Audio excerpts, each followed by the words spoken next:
Bien, on va commencer.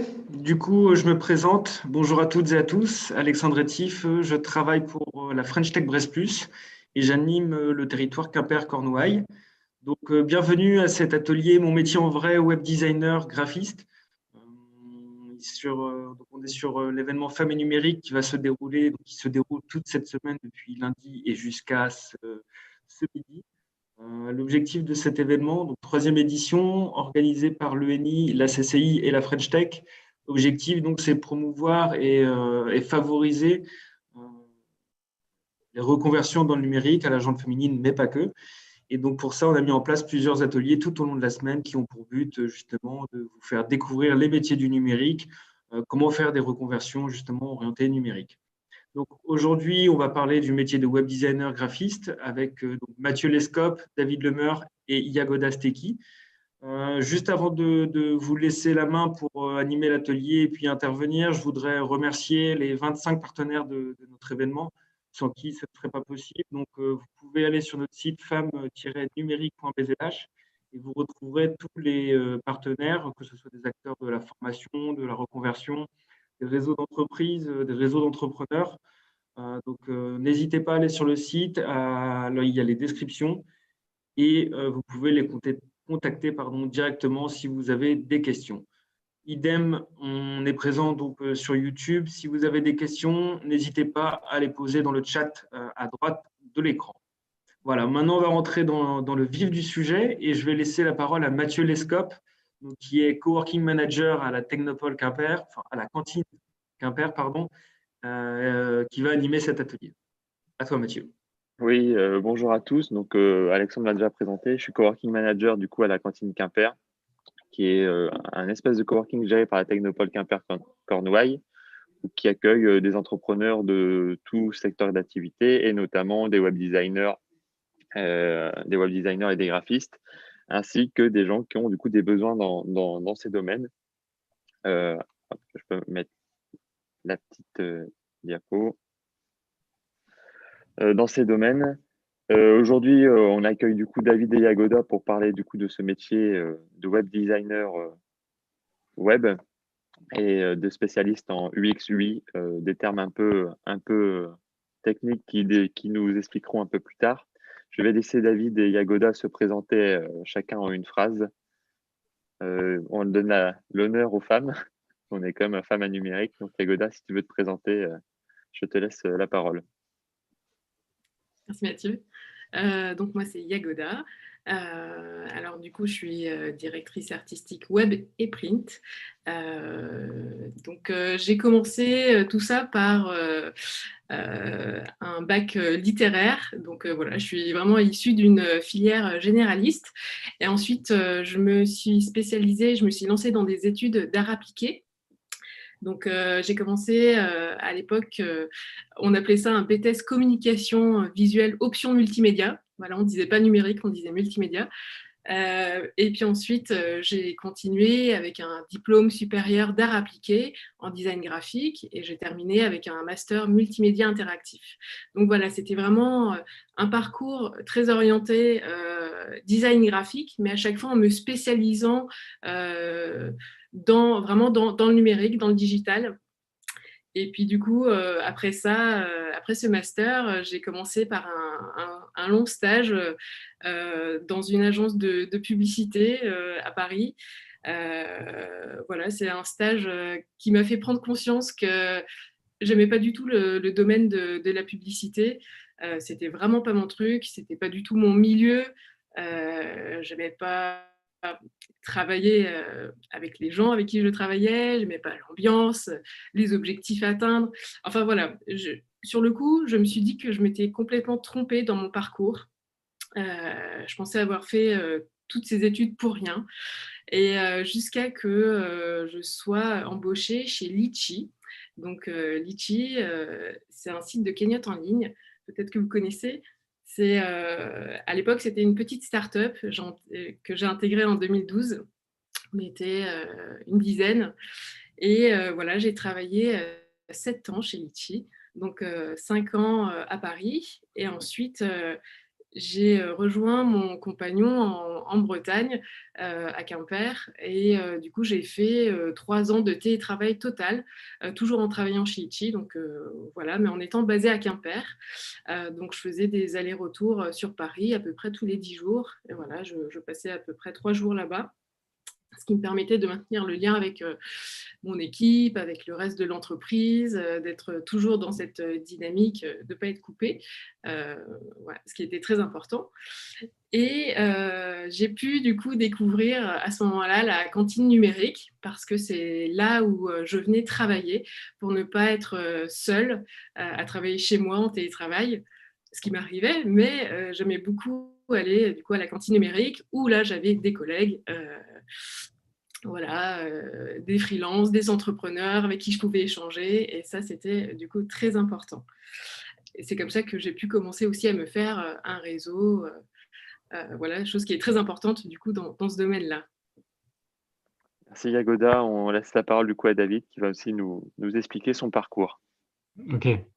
Du coup, je suis en charge de l'innovation et du design UX, UI, donc qui signifie expérience utilisateur, interface utilisateur chez Keris, qui est une société de logiciels et applications mobiles pour les coopératives agricoles. Et mon parcours, c'est plutôt universitaire aussi, Sciences Éco. Je suis passé par le Japon, l'Irlande, enfin j'ai pas mal voyagé, et puis de la logistique, grande distribution. J'ai aussi un DESS à l'époque qu'on appelait, de management des chaînes logistiques globales, ce qui m'a finalement amené à mettre en place des systèmes d'information pour la grande distribution avec des technologies assez avancées qui sont la radiofréquence identification, et m'intéresser à l'Internet des objets, donc pas forcément à l'aspect graphique dans un premier temps, mais plus expérience utilisateur, que l'on soit opérateur, que l'on soit logisticien. Ensuite, j'ai rencontré une start-up, donc Bookbeo, et pendant 10 ans, j'ai développé des applications mobiles de réalité augmentée, qui allie à la fois tout ce qui est intelligence artificielle, reconnaissance d'images et contenu multimédia. Il y avait aussi pas mal de chatbots, de développement pour des secteurs très variés, que ce soit le marketing, l'industrie, l'automobile, le tourisme, le patrimoine, le nautisme.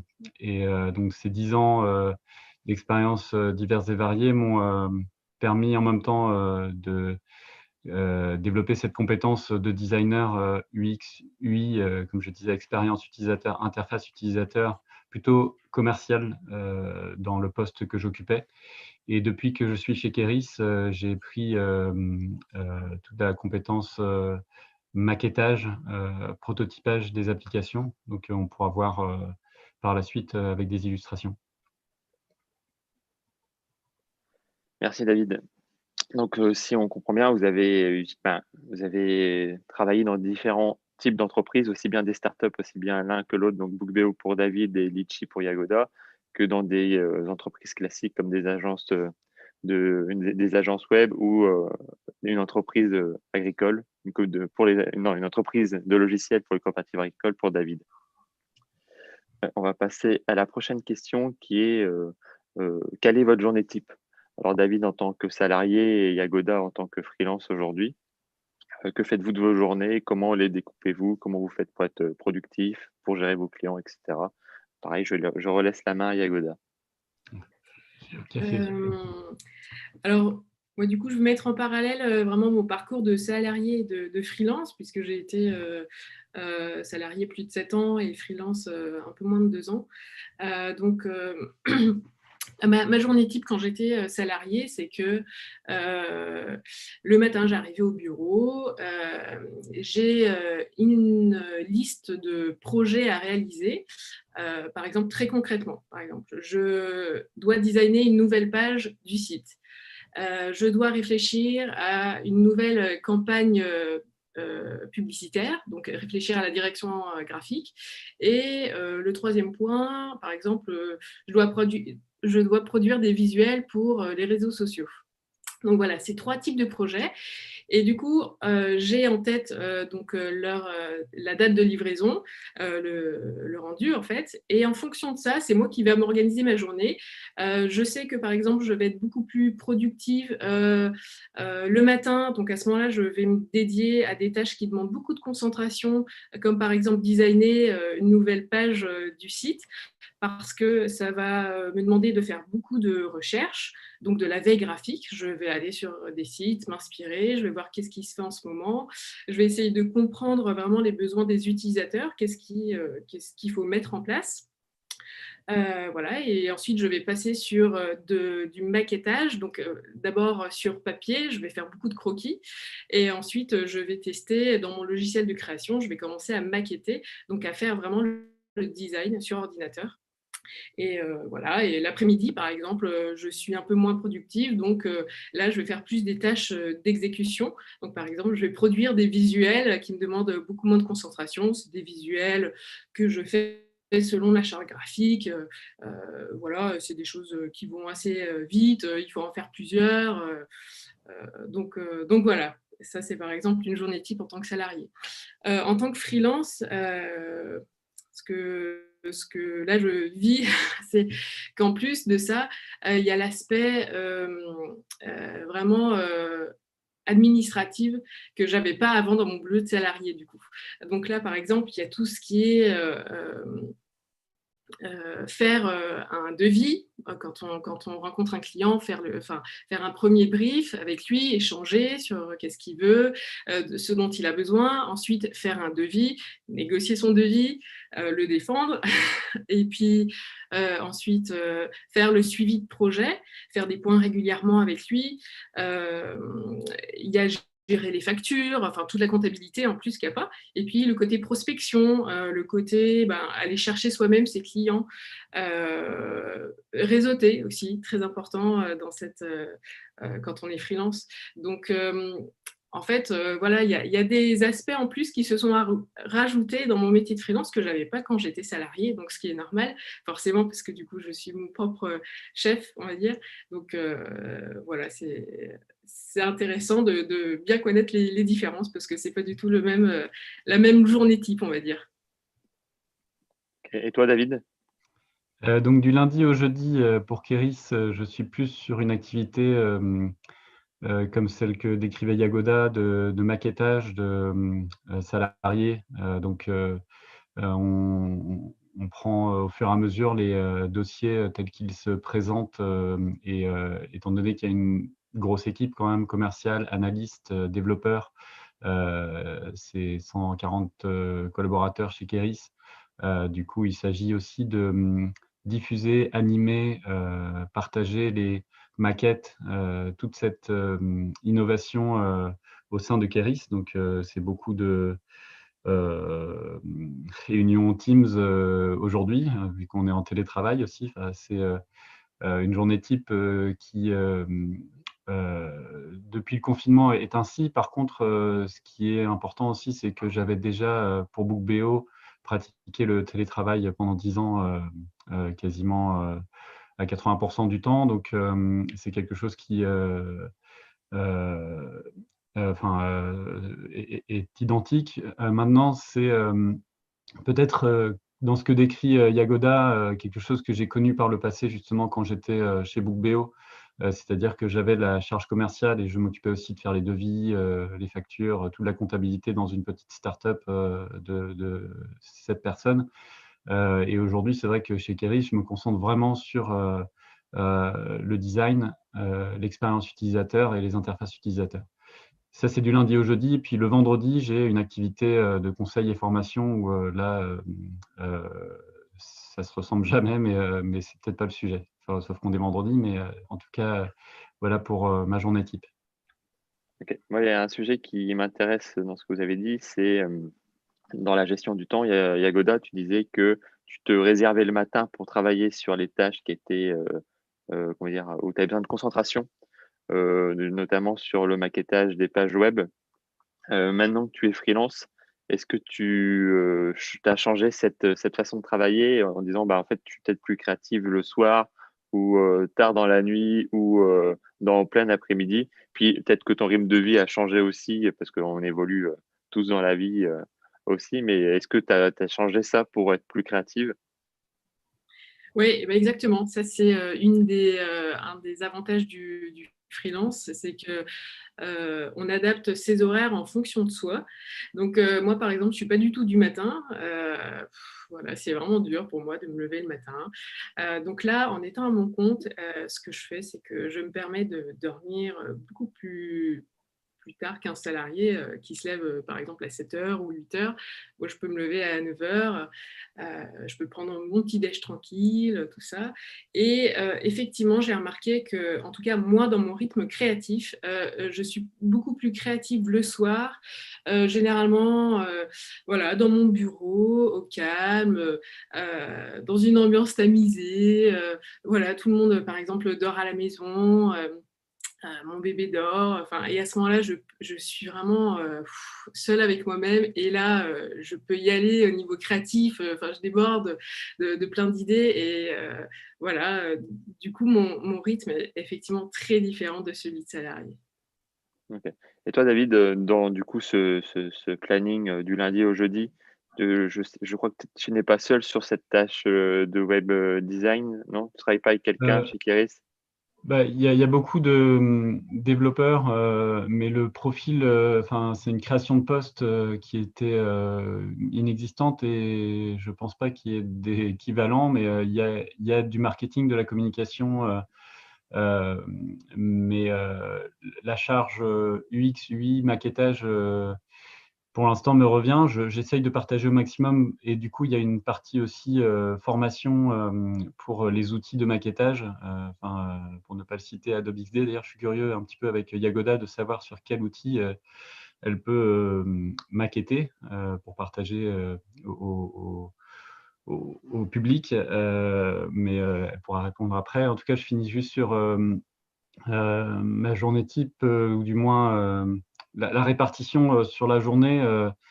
Ça peut être le soir aussi, puisque avec le télétravail maintenant, le temps n'a plus vraiment d'importance. Du moins, j'essaye de canaliser aussi la créativité. Je rejoins Yagoda sur le fait que le soir, c'est assez créatif, et même en fait la nuit, quand on commence une maquette le soir, en fait, elle se finit au réveil. On a la partie de l'hémisphère gauche qui canalise un peu tout ça. Et comme on dit, la nuit porte conseil. Et il y a des phénomènes comme ça de créativité qui sont assez sympas, effectivement, quand on commence une maquette le soir. Ouais. Ok. Bon, c'est très intéressant. Donc Adobe XD, pour les personnes qui nous suivent, n'hésitez pas à chatter du coup aussi et à mettre des questions sur YouTube. Je les lis et je poserai les questions à Yagoda et David si besoin. Adobe XD, c'est un logiciel de maquettage du coup de pages web qui existe dans la suite Adobe.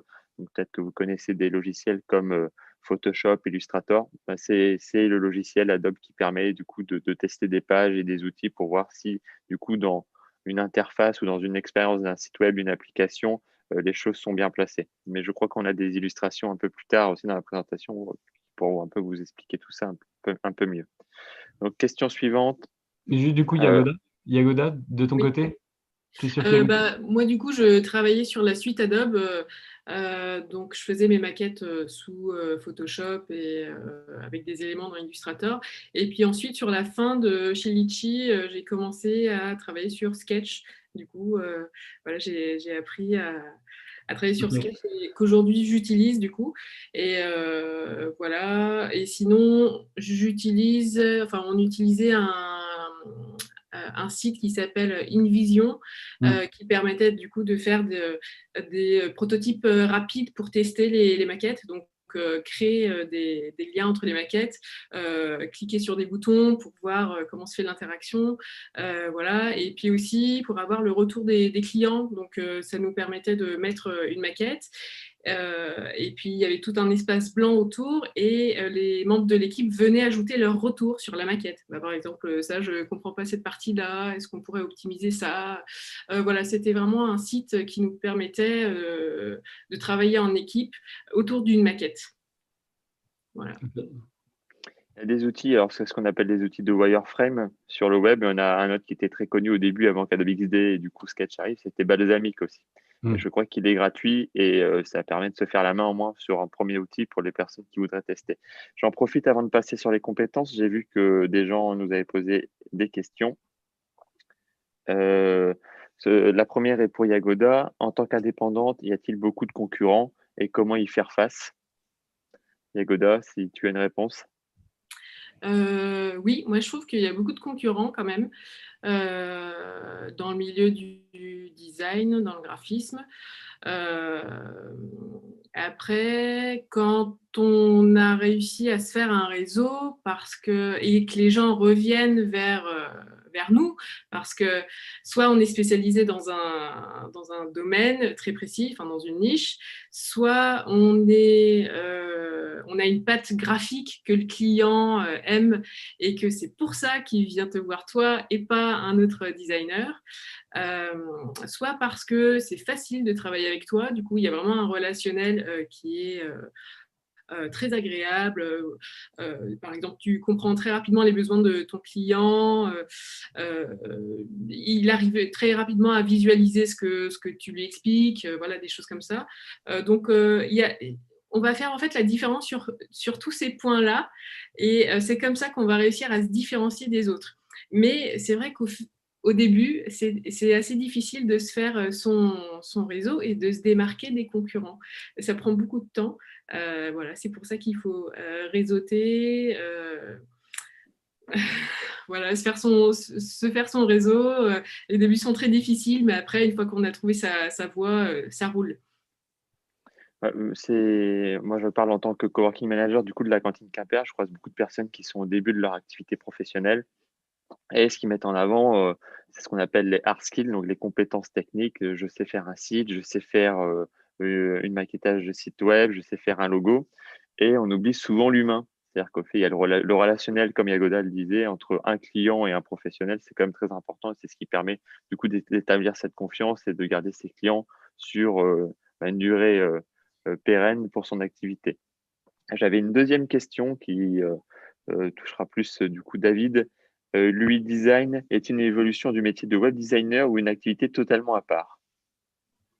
Moi, je le perçois comme totalement à part parce que je ne suis pas justement un web développeur. J'ai accepté l'exercice, mais pour être tout à fait honnête, c'est sur le mobile que les choses se passent pour moi. Et ce qu'on va étudier, c'est vraiment la perception de l'utilisateur d'un outil qui est web par définition, mais il y a plein d'autres aspects à prendre en compte. Et le fait d'avoir eu une expérience de commercial et de logisticien auparavant, d'avoir aussi pas mal été dans la communication, guide touristique dans un château, je sais pas, c'est ce qui me vient comme expérience professionnelle à un moment donné, vendeur de disques, voilà, bref, la communication et l'écoute est très importante. Et il y a plein de ressentis qui sont différents du développement web pur.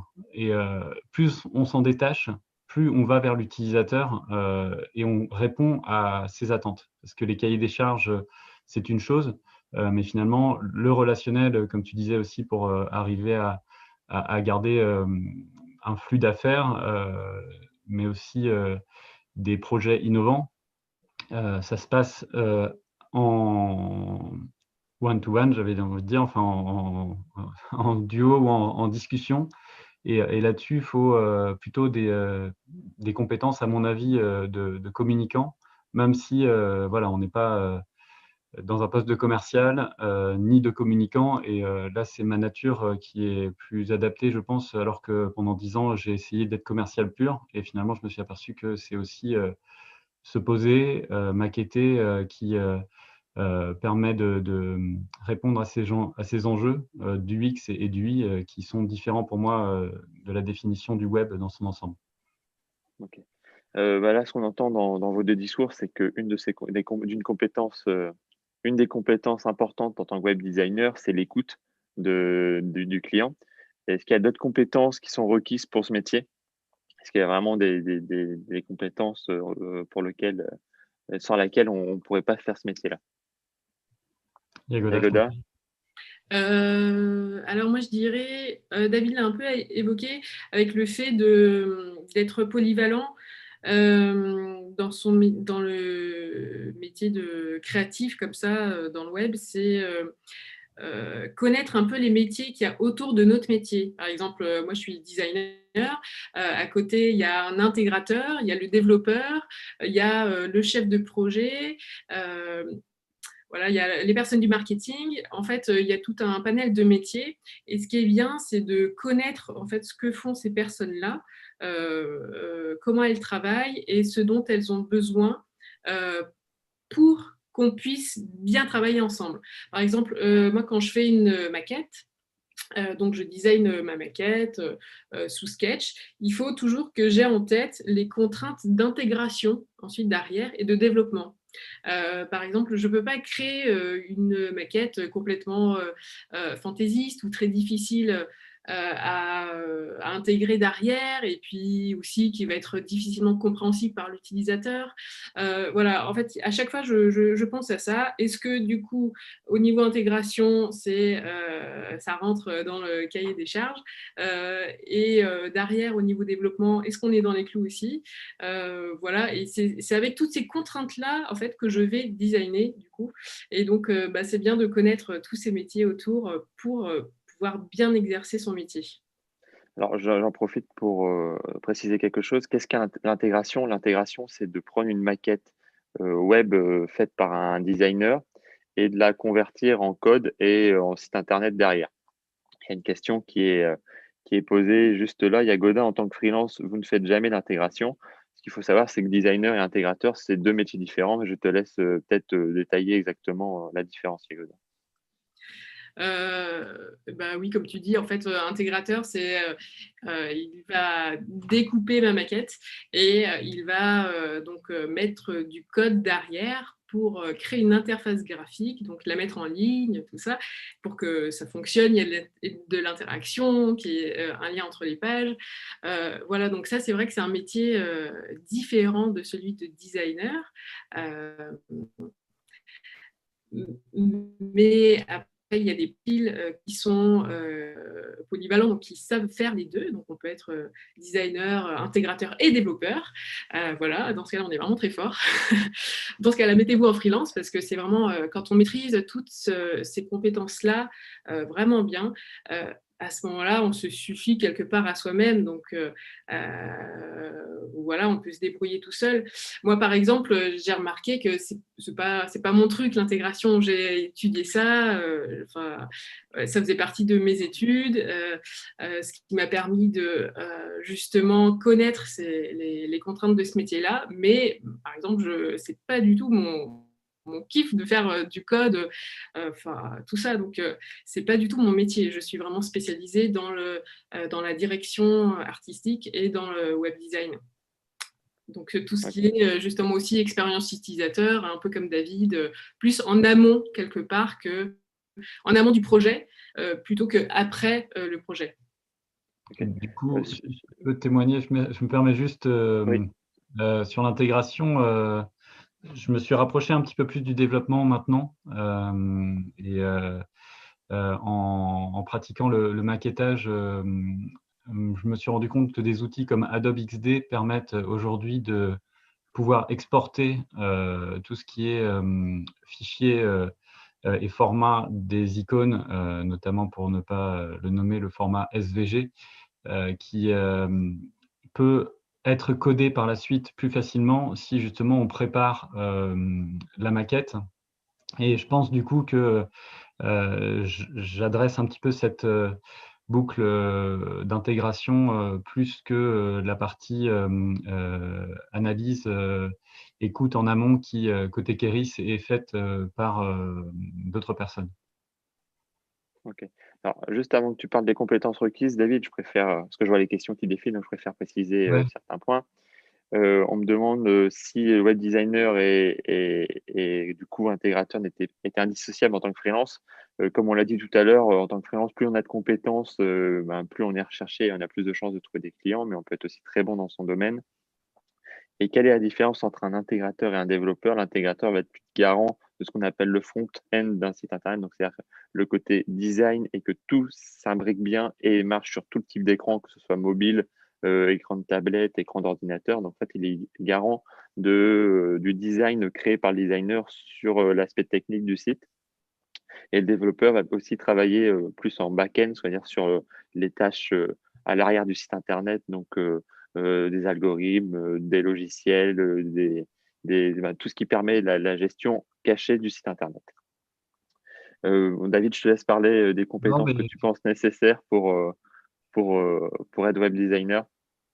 Tu l'as très bien décrit. En tout cas, après, les compétences sont la capacité peut-être à acquérir des nouvelles connaissances sur les interfaces utilisateurs telles qu'elles évoluent. Il y a une pluralité de design, on va appeler ça des design kits ou bien bibliothèques de design qui se développent sur le web. Donc, c'est d'avoir une curiosité en fait permanente sur les nouvelles tendances du design et beaucoup de vidéos YouTube, tutos en vitesse accélérée pour bouffer des contenus et se familiariser avec les nouvelles tendances.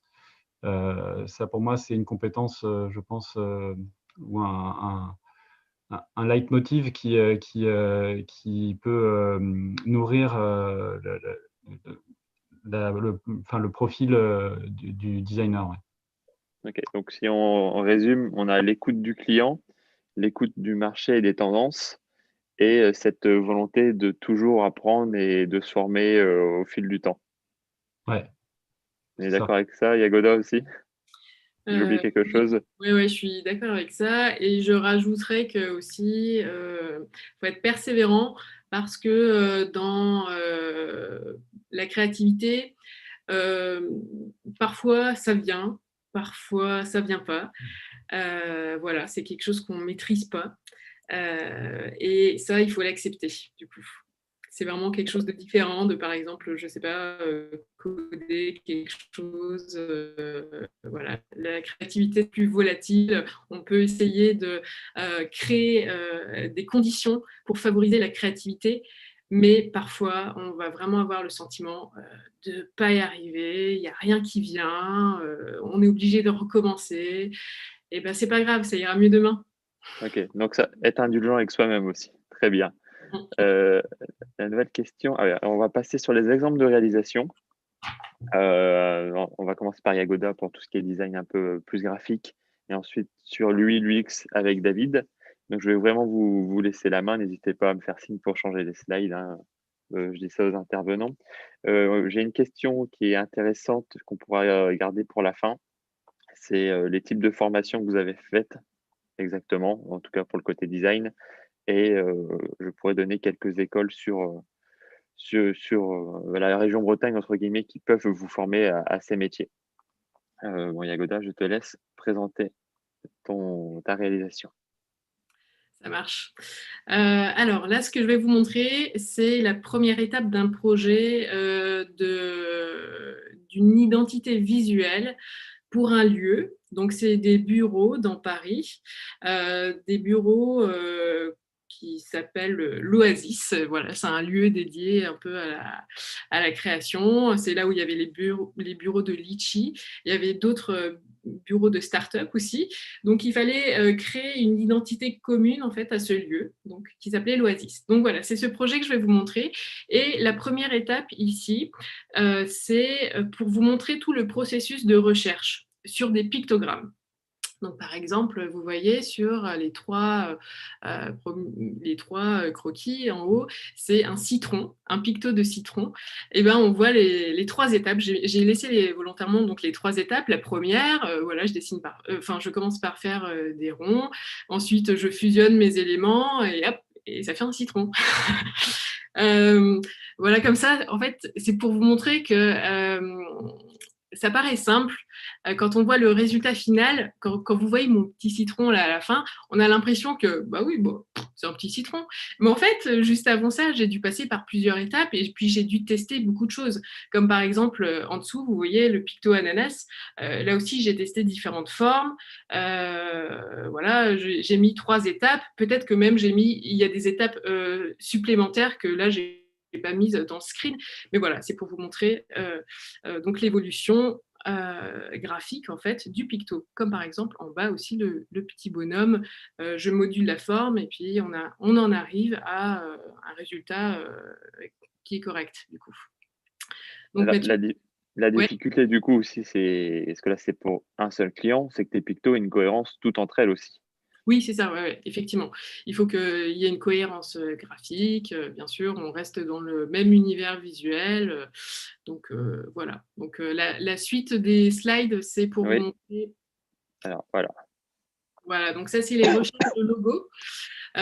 Donc le logo pour l'Oasis, donc pour ce lieu, c'est une des planches de recherche parce qu'il y en a beaucoup plus en fait. Voilà, c'est pour vous montrer que ça demande vraiment beaucoup de recherche en amont pour un seul logo à la fin. Donc, on peut d'abord définir des pistes graphiques. On peut par exemple définir 3 pistes graphiques. Bah, tiens, je vais partir sur une piste plutôt un palmier avec de l'eau, un autre un palmier plutôt encadré. Voilà. Et à partir de ça, on va bouillonner, on va faire plein de tests. Voilà, on va tester des typos différentes. On va parfois, il suffit de changer un détail, un élément, et c'est ça qui va faire la différence, par exemple. Ça se trouve, ça sera le logo final. Donc voilà, au début d'un projet, on produit beaucoup de choses, on produit beaucoup de visuels, et au fur et à mesure, on va réduire, du coup, on va se diriger vers une piste, vers ensuite un logo qu'on va améliorer, et ensuite, on aura la piste finale. Donc moi, je vais vous montrer donc, la piste finale, qui est la slide suivante. Voilà, ça c'est la mise en place du coup de ce logo qui a été choisi. Donc là, dans ce qu'on appelait la cantine, voilà, c'est là où tous les employés venaient manger à midi. C'est là où il y avait le grand logo, l'Oasis. Et donc, ça fait plaisir de voir ensuite en vrai ce qu'on a produit sur ordinateur, de voir en physique, voilà, dans cet espace dédié, voilà, dédié à ça. Ensuite, donc, pour vous présenter un projet de web design, donc là, avec le site Litchi. Donc, j'ai mis 3 écrans. 3 écrans qui montrent l'évolution du site Litchi. C'est pour vous montrer à quel point le design, en fait, change, à quel point il doit changer. Il doit suivre les besoins des utilisateurs, il doit suivre aussi les tendances graphiques du moment, il doit suivre la techno. Par exemple, au tout début, le premier écran, le premier site n'était pas du tout responsive sur mobile. Donc, ça veut dire que quand on allait sur son téléphone, le site n'était pas adapté au mobile. Maintenant, c'est complètement impensable de faire un site sans qu'il fonctionne sur mobile. D'ailleurs, on commence même par designer sur mobile, en fait. Donc ça, c'est David qui le dira aussi. Mais voilà, donc premier screen de Litchi quand j'ai débuté. Et ensuite, une phase intermédiaire. Il y a eu d'autres phases intermédiaires, mais là, je vous ai mis les 3 un peu les plus représentatives. Et du coup, le screen final qui est le suivant. Donc Mathieu, tu peux changer de slide. Donc voilà, ça c'est le site actuel du coup que vous pouvez voir en ligne et du coup c'est un site qui est entièrement responsive et voilà, donc c'est la home page en fait qui a été, enfin la page d'accueil qui a été pensée en fonction des nouveaux besoins des utilisateurs, des nouvelles technos qu'on a eues en intégration. Il y a de nouvelles interactions sur des boutons, sur des petites animations de pictos, ce genre de choses. Donc, voilà. Ok, donc là, c'est quand tu étais salarié, on est d'accord, chez Litchi. L'information, en fait, elle venait directement de la hiérarchie ou des développeurs. Et en fait, c'est à vous de recréer complètement, entre guillemets, le web design en fonction des fonctions que vous deviez ajouter sur le site.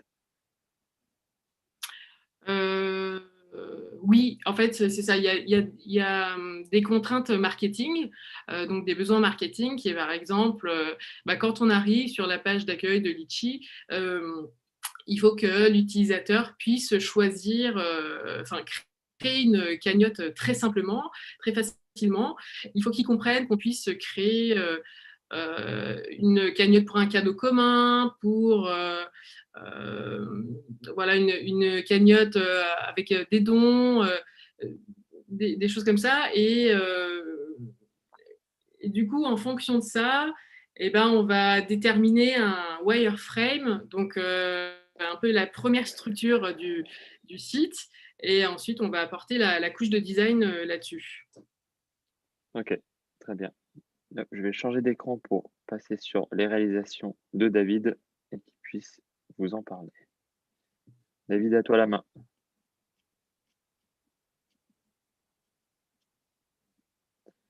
Ah, David, on t'entend pas. Voilà, c'est mieux. Ouais. C'était pour laisser la parole à Yagoda.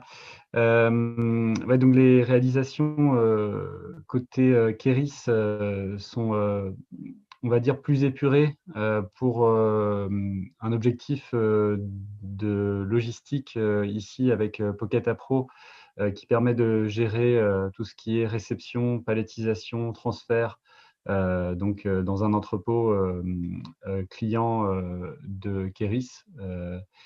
Et voilà, tu peux enchaîner les slides, il y en a pas mal d'illustrations diverses et variées. Là, on est sur une application mobile pour les silos qui permet de relever les températures, de faire des inventaires, de la désinsectisation, de la ventilation.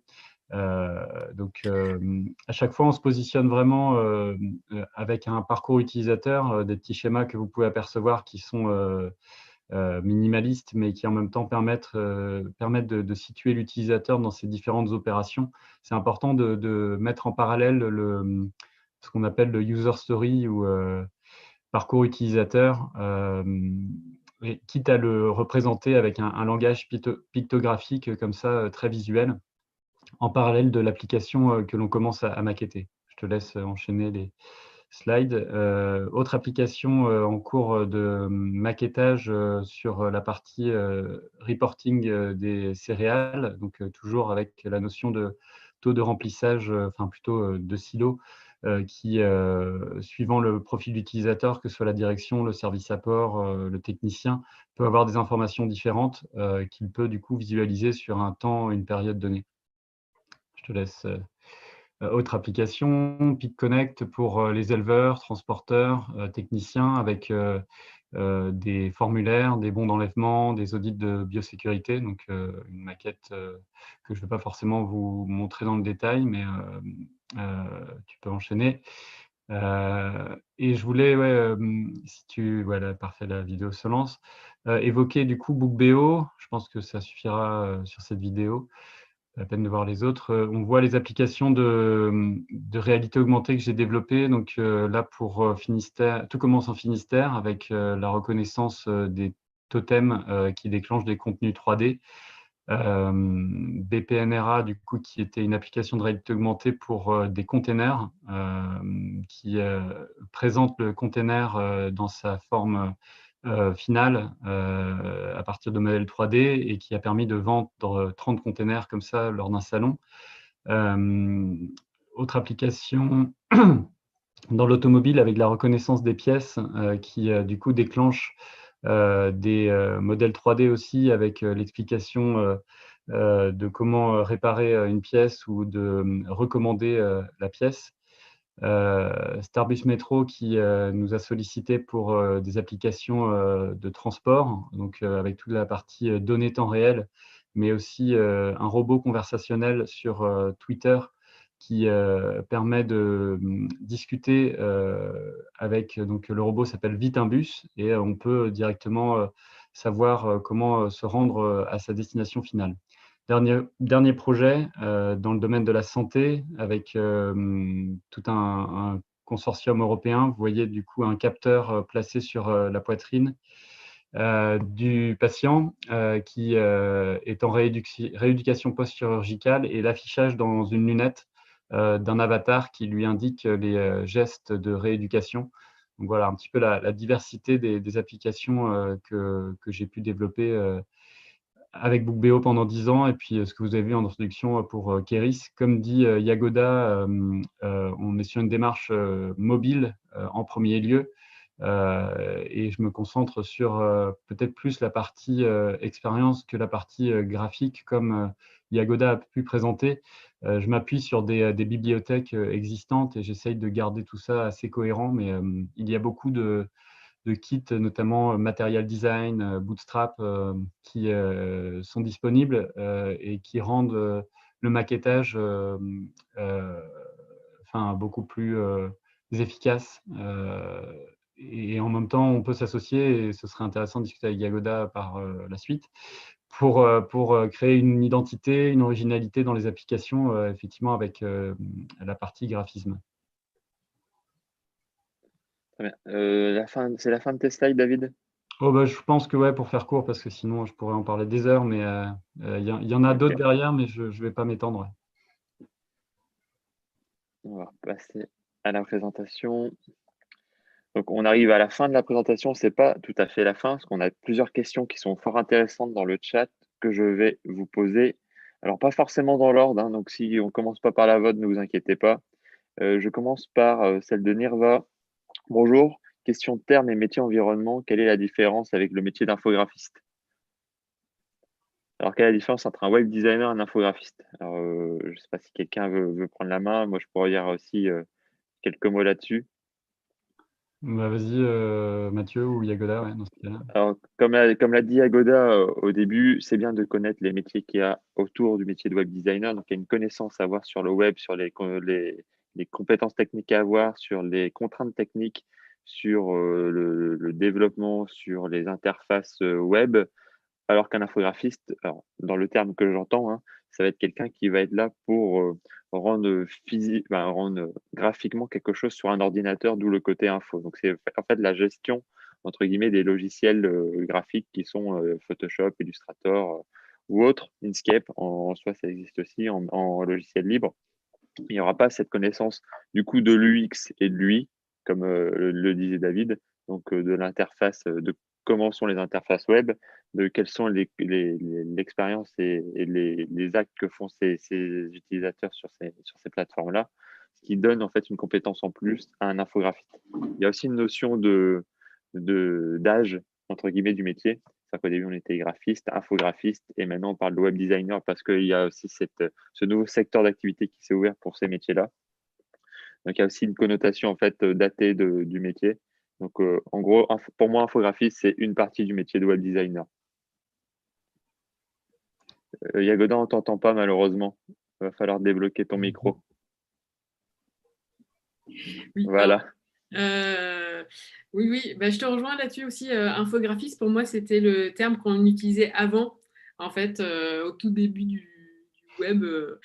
Voilà, maintenant, on dit plutôt web designer. Enfin, ça a explosé en fait en plein de métiers différents.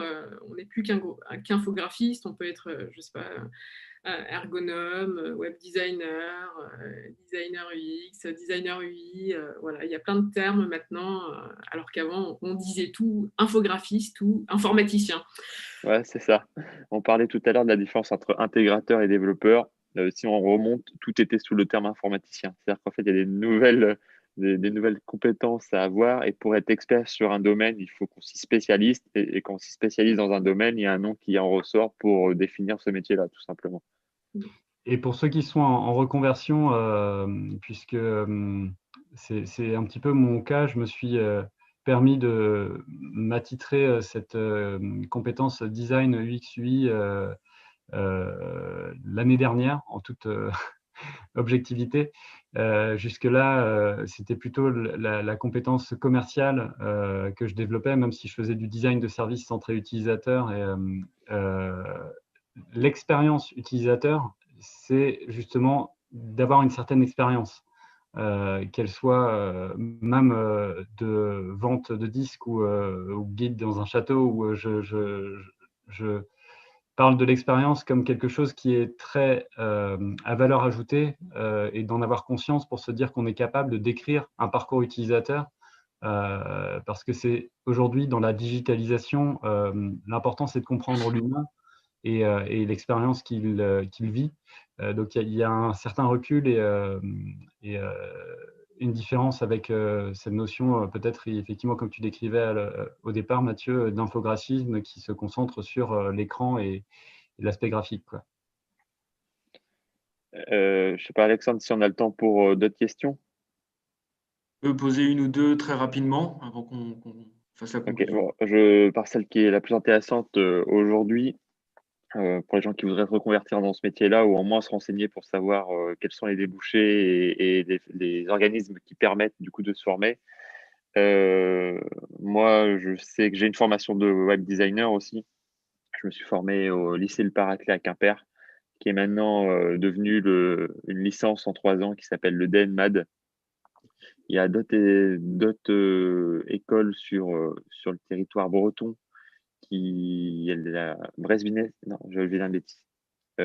Sur Brest, il y a plusieurs. Je vous laisse vous renseigner, mais ça va être le métier du numérique, de la communication numérique ou directement du design. Je ne sais pas si vous avez des écoles en tête, David et Yagoda, sur le territoire ou même ailleurs, ou dans les écoles par lesquelles vous êtes passé. Je pense pour Yagoda.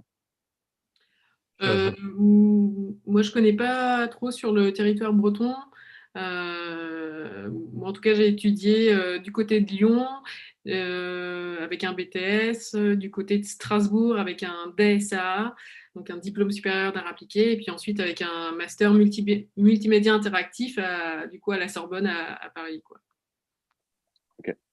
Il y avait une autre question sur ce point, sur le même point. C'est est-ce que quelqu'un qui sort d'un BTS dans une petite ville ou quelqu'un qui sort d'un DSA entre guillemets dans une institution reconnue, est-ce qu'ils ont la même chance de trouver des clients derrière ou un poste? Yagoda, je ne sais pas si tu veux te répondre à cette question. Alors, moi, ce que j'ai remarqué dans ma première expérience professionnelle, quand j'ai travaillé du coup chez Ogilvy, donc l'agence de publicité, c'est que les recruteurs, enfin les employeurs regardaient beaucoup plus la réputation de l'école de laquelle on sortait plutôt que le diplôme. Ce que quelque part, moi, je trouvais aussi injuste parce que pour rentrer en DSA, c'est très sélectif, c'est très compliqué. Et donc, voilà, la sélection est rude et je trouve qu'après, quand même, on mérite une certaine reconnaissance de la part d'employeurs qui sont dans ce domaine-là. Et en fait, j'ai vu que ce n'était pas du tout le cas. En fait, par exemple, j'avais des collègues qui avaient mon âge et qui sortaient par exemple des Gobelins, donc c'est une école très, très connue, et du coup peut-être qu'ils avaient mieux négocié leur salaire que moi parce qu'ils sortaient des Gobelins, mais on avait un diplôme équivalent.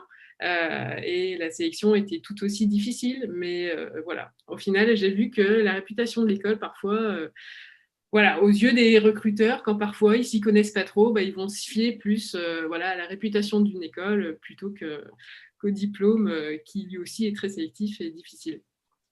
C'est le ressenti que j'ai aussi pour les grandes agences de pub qui regardent plutôt le niveau d'études et l'école d'obtention pour recruter plutôt que même le portfolio, ce qui est un peu contradictoire. Ouais.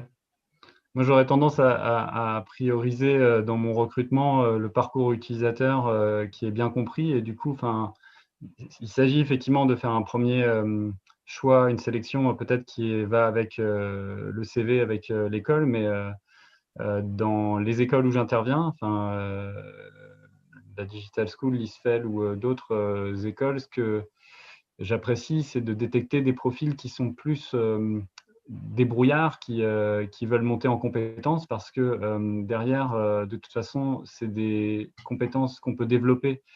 Comme je disais tout à l'heure, en regardant des tutoriels YouTube, il y a aussi un très bon site si vous voulez vous former à l'UX qui s'appelle UXL. Je pourrais mettre dans les liens par la suite, mais qui permet de monter en compétences avec du micro-learning, donc tout ce qui est apprentissage en autonomie.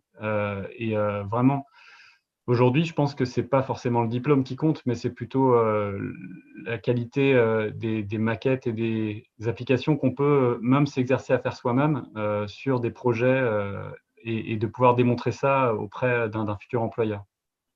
Du coup, je disais, pour les grosses agences, c'est ce qui se fait. Par contre, je sais que les sociétés du territoire que je côtoie ou même mes anciens collègues de formation qui sont encore dans des sociétés, on va dire des PME, des plus petites entreprises, là, c'est vraiment sur le portfolio que se fait le recrutement.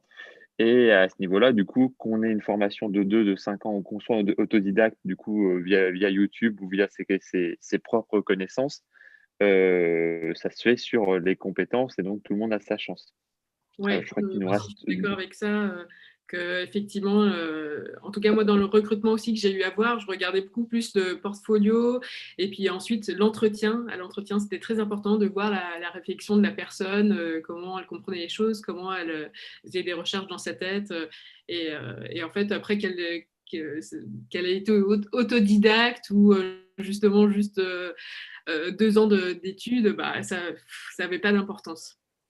Juste, dernière question très rapidement, c'est juste pour répondre. Et il y a quelqu'un qui est du coup un peu dans le domaine qui répond: je n'ai pas beaucoup de projets terminés.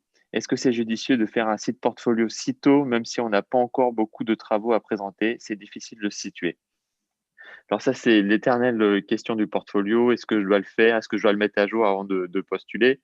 Ma question, c'est de savoir quel est ton but. Est-ce que c'est d'avoir un support sur lequel montrer tes travaux lorsque tu vas démarcher des clients ou que les gens viennent te chercher sur Internet et te trouvent? Je vois de plus en plus de personnes ou de graphistes qui vont sur Instagram. Ça leur permet de ne pas avoir de site à coder, de rien avoir à payer et de pouvoir présenter de la meilleure des façons leurs travaux sur une plateforme où il y a déjà énormément de monde. Donc, c'est peut-être une première réponse à ta question. C'est est-ce que vraiment il faut que je fasse un site Internet, quitte à payer de la publicité ou passer énormément de temps sur mon site pour être vu, alors qu'il y a des plateformes qui permettent de le faire. Alors, je parle d'Instagram, mais il y a Behance qui existe, Dribbble, il y a énormément de sites qui permettent d'avoir sa page en tant que graphiste ou autre, ou même Malte, même s'il n'y a pas, je crois pas qu'on peut mettre de portfolio ou même pas très poussé sur la plateforme. Malte, qui est un site qui permet de trouver des freelances dans tous les domaines et dont en web design. Mais mon avis personnel et que je donne aux gens qui débutent, c'est de savoir est-ce que vraiment on a le temps de s'occuper d'un site internet, est-ce qu'on a des compétences, est-ce qu'il n'y a pas des outils qui existent qui nous permettraient d'atteindre nos objectifs beaucoup plus rapidement. Je vous laisse parler, Yagoda. David, si vous avez une autre réponse à apporter. Ouais, je te rejoins. Vas-y, Yagoda. Bah oui, pareil, il y a plein de façons de contourner un peu le site internet. Ouais, bah, toutes les sources que Mathieu a citées, voilà, elles sont bien. Et par exemple, le site Dribbble permet, ce qui est intéressant sur Dribbble, donc on poste des extraits de projets. On n'est pas obligé de poster le projet final, mais par exemple, on peut poster la phase de recherche ou un détail sur un picto qu'on a fait, par exemple. Voilà, ce genre de choses. Et d'ailleurs, aussi, ce qui est très important quand on présente ces projets, pour moi, c'est de présenter la phase de recherche, qui parfois est beaucoup plus riche que le produit fini, parce que justement, dans la phase de recherche, on voit toute la richesse de la réflexion voilà, qu'il y a eu derrière. Et ça, c'est ça, en fait, qu'il faut valoriser et qu'il faut montrer aux recruteurs. Ouais. Même au-delà, au niveau du client, si vous montrez juste le produit final, comme on a vu avec Yagoda tout à l'heure qui parlait de son citron, ils vont dire: ah ok, un citron, c'est rapide à faire. Non. En fait, en montrant qu'il y a de la recherche aussi, on montre le travail qu'il y a à faire et on valorise son travail et on peut aussi mieux défendre du coup son devis et sa facture lorsqu'on est indépendant.